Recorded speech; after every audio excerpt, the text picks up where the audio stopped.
ഈ മൈക്രോസോഫ്റ്റ് പഠിക്കാൻ പോകുന്ന ബിഗിനേഴ്സിന്റെ ഒരു സംശയമാണ്, Microsoft power B I free ആണ്, നമുക്ക് എവിടെ നിന്ന് അത് ഡൗൺലോഡ് ചെയ്യാൻ പറ്റുന്നുള്ളത്. അതിന് ആൻസർ എന്താണെന്ന് വെച്ച് കഴിഞ്ഞാൽ, പവർ ബി ഐ ഡെസ്ക്ടോപ്പ് എന്നുള്ള വേർഷൻ തികച്ചും ഫ്രീ ആണ്. അതിന്റെ പ്രീമിയം ലൈസൻസ്ഡ് വേർഷൻ ഉണ്ടെങ്കിലും ഈ Microsoft power B I free version മതി നമുക്ക് ബിഗിനേഴ്സിനൊക്കെ പ്രാക്ടീസ് ചെയ്യാൻ. പക്ഷെ അതുപോലെ തന്നെ മൈക്രോസോഫ്റ്റിന് മൊബൈൽ വേർഷൻ വരും, power B I mobile version വരുന്നുണ്ട്, അതുപോലെ തന്നെ power B I cloud version വരുന്നുണ്ട്. ഈ രണ്ട് വേർഷൻസ് എന്താണെന്ന് വെച്ച് കഴിഞ്ഞാൽ അത് പെയ്ഡ് ആണ്.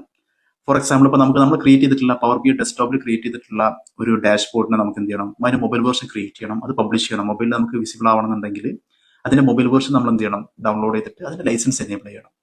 അതുപോലെ തന്നെ പവർ ബി ഐ സർവീസ് എന്ന് വെച്ച് കഴിഞ്ഞാൽ നമുക്ക് പബ്ലിഷ് ചെയ്യാൻ, അതായത് നമ്മുടെ ഡാഷ്ബോർഡിനെ നമ്മൾ പബ്ലിഷ് ചെയ്ത് യൂസറിലേക്ക് കൊടുക്കണമെന്നുണ്ടെങ്കിൽ അതിന്റെ ക്ലൗഡ് വേർഷൻ നമുക്ക് മസ്റ്റായിട്ട് നമുക്ക് ആവശ്യം വരും.